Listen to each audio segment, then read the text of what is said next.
Welcome back to JB Reviews. I have my wife here today, my lovely, beautiful wife. Who, me? Yes, you. I had to redo the video because she didn't like how I addressed her, so I had to redo it. So he called me a beautiful lump of coal. That was the second go around. But I did better the fourth time or the fifth. I don't know how many times I've been out. I've been out here all day. But what do you think about the Wagoneer L? This one? I like the captain seats now. Alrighty, so full disclosure, when we bought our Wagoneer, I did ask her, are you sure you want a bench for the second row? And she was like, yes. And now she's like, I think I kind of like the captain chairs. I do too. I like the captain chairs as well. That's nice. But this is the L version. Now, what do you think about the styling? Because this is a little bit longer than what you have. Really? Could you not tell? Well, on the inside, I feel so close to the front here. Well, it's not really here. So they did stretch the wheelbase from, I think it was like 123 inches to 130. So it's a little bit longer wheelbase, but I think most of that is back here. Yeah. Oh, can you tell? So let's... Oh yeah, you can drop the seats down. Now, did you notice these two? That's nice. What is this for? They have better tie downs, which I really like those. Like, honestly. Oh, yeah, this trunk is huge. Yeah, since you like to buy plants all the time, it'd be easier for you to tie everything down back here. I do like that about this. And you still have those hooks too. And then open this up here. A lot of storage. A lot of storage down there. And that's just for the jack. But yeah, I mean, this is where all the storage came in at. Now let's go over the measurements behind the third row seat. So if you're looking at a regular Wagoneer, it's 27.4 cubic foot of cargo space. This Wagoneer L has 42.1 cubic feet of cargo space behind the third row seat. So that is a pretty big jump. Alrighty, so I have the third row down, and this is how you can tell how big this back is. So if you like to go camping and you want to get a mattress, I mean, two people could sleep back here, especially with the tailgate up if it's a nice night. And if I lay down, I'm 6 foot, I can pretty much lay all the way down back here.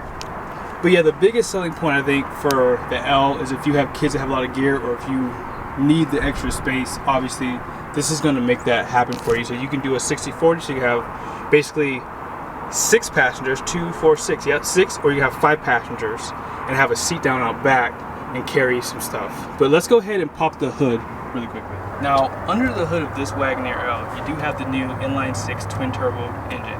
This thing has 420 horsepower and 470 pound-feet torque. Now, this is not the high output. There's a standard output and the high output. The high output is just for the Grand Wagoneer. Now, I'm pretty sure at some point they may do some performance models. That's what I'm hoping in the future for the Wagoneer, because everyone knows about that Cadillac Escalade V. So this is made it to the 8 HP 75 transmission, which is an 8-speed, and it's a very robust transmission, and it's very reliable. So I do like that they kept rolling with that transmission, and instead of making this a whole new powertrain. But overall, you can't really tell that this is a Wagoneer L until you see it from the side here. So the front of it is pretty much what you're going to see on the Wagoneers, and this little trim piece up front in the center is something that you get with the Series 2. If you get a Series 1, it's just going to be all one color. You have your parking sensors, and they do provide a parking sensor off to the side here if you're going into your garage. Full LED headlights come standard on this, and fog lights. And this does have a 360 camera view, so you have a frontal camera. They also provide a camera on the mirror right there. 20-inch wheels wrapped in Bridgestone dual tires. Air suspension is also on this setup here too. But yeah, let me know in the comment section what you guys think about this. I don't think it looks bad, but it's definitely a big SUV.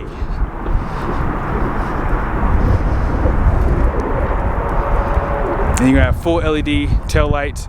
The reverse lights are down below. And then check this out. They have a sensor right here. Love where they put that at. It's gonna help protect the side of it, again, going into a garage or something like that.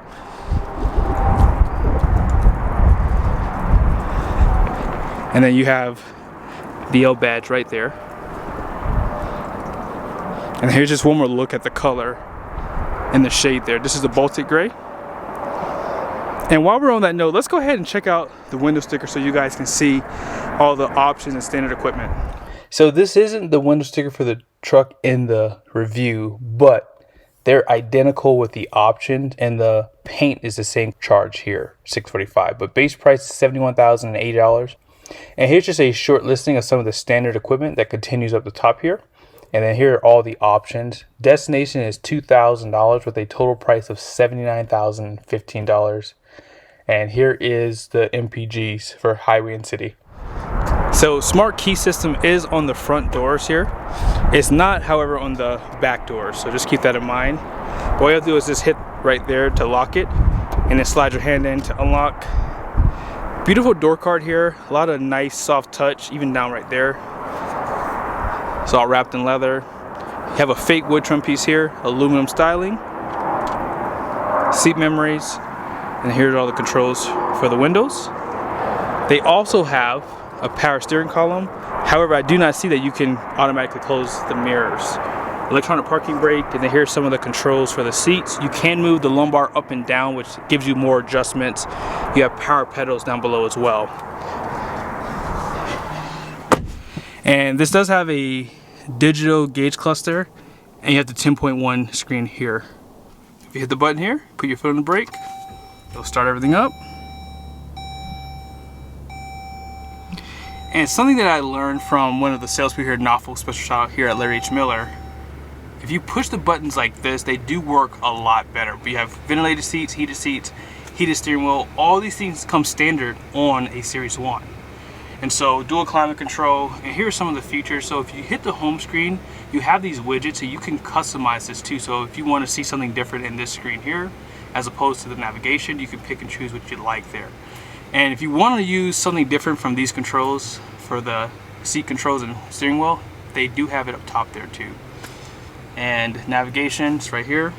You can do full navigation in this screen as well. And it is under the navigation tab. So you can do full navigation. This also has the heads-up display. So that convenience package gives you the air suspension, which is nice. And this does come standard with the driving modes there too. You have your stop-start function right there if you don't want to use that. Traction control, lane keep assist, you can turn it off down there. And this will park itself as well. And of course they have tow haul mode down below. And let me just show you one more thing in this screen here. So if you go to vehicle, you actually have some settings here. So you have your camera settings here, you have your surround view cameras. So this is really useful. I kind of wish my wife did have this system. We did not get our Wagoneer ordered. Had it been ordered, we would have had it, but we have one pretty base. And this is a rear cross path view here, and then the front, and then you have your bird's eye with the front there. And of course you can check out the back, and if you are towing a trailer, you can zoom in to that. Now you can get a screen on this side as well. And then here's some of your storage. It's all finished in Velcro. You have some cup holders, a little tiny storage here. You have a Type A and a Type C charger. Deep storage here. And this does have the wireless charger for the phone, and you have 4 more USBs, Type A and Type C auxiliary, and you have a DC power plug, 12 volt. And I thought that they put a 120 volt plug, but I guess it's back here. So let's go ahead and hop out back. That's pretty much everything I want to show you. There is no sunroof. Here are the controls up top there. And surprisingly, this one does not have the fam cam. Now on this side, you guys can see really nice design here. Alpine sound system. You still have the same controls for the passenger as you saw on the driver's side, which is really convenient. And with that convenience package, it did give you these nice shades out back too. And you can scoot the chairs back and forward. Like, so if you have a child seat here, you can move it as close as you need to if you need to feed your child. And cup holders on the floor. You have your power plug. So there's your 115 volt plug, as they call it. It just flops down like that. Another 12 volt. You have heated outboard seats here in the back. And you have your climate controls, just one zone. And even if you hop back here, I'm 6'1", is really big. And if you scoot the chairs up a little bit, you get a little bit more space. They provide air vents. You can recline the seats with power. More USBs. So yeah, to put the seats up, you push that button right there. But yeah, look how much space I have. They do provide handles to hang things, lights pretty much all the way around. And let's go ahead and drive this thing because I think that's going to be important for some people. Alrighty, so the kids are sitting in the third row seat and we're going to take this Wagoneer L on a quick drive.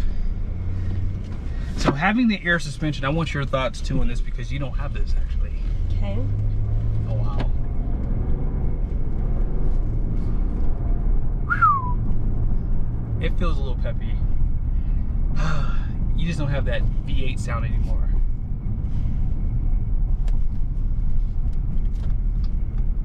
Now this does have heads-up display and I can see the speed limit in the area I'm in and I can see how fast I'm going to. You don't really notice the size either. I can't tell at all. Oh wow, yes. So having the twin turbo engine, that's going to be the biggest selling point for some people is you get that extra horsepower and torque. I think it's what, 392 with the 5.7 liter with e-torque versus 420, and I think it's 404 pound-feet of torque versus 470. So you're gonna really feel that performance compared to the 5.7. Why do you want to do that? 30. 60. So the performance is ridiculous, guys. Like this is really, really good. You can't really hear the engine too. It's really quiet. And that's probably the only thing I don't really like about these 6 cylinders is they're just so quiet. I like to feel and hear that engine roaring. Like you can definitely feel the power, that's for certain, but it is definitely quiet. And the air suspension, next time we get a Wagoneer, we're getting air suspension. This is different. This is definitely a lot different. And this has 20-inch wheels. So overall, it's definitely a great alternative for maybe someone who might want to get something like this versus a Suburban if that's all they've been buying for the last 10 years and they want to try something different. I mean, this is kind of expensive though. I mean, it's $80,000. So, hey, that's something you have to consider as well. But I will say the Wagoneers do have a lot of standard equipment, and this has air suspension. I've never seen a Suburban or Tahoe till this day with air suspension. They're really hard to find, but you can easily find a Wagoneer out there. And of course, you have the shades out back, you have the screens, heated and ventilated seats come pretty much standard across the board. And I think that is a good alternative if someone's interested in something like this. But hey guys, thank you so much for watching this video. I hope it was helpful. Special shout out to Larry H. Miller here in Sandy, Utah. They do have quite a few Wagoneers and Grand Wagoneers here if you are in the market. I'm pretty sure once a Grand Wagoneer comes in, I'll do a video for you guys. But yeah, be sure to check out their inventory, and I'll see you guys in the next video.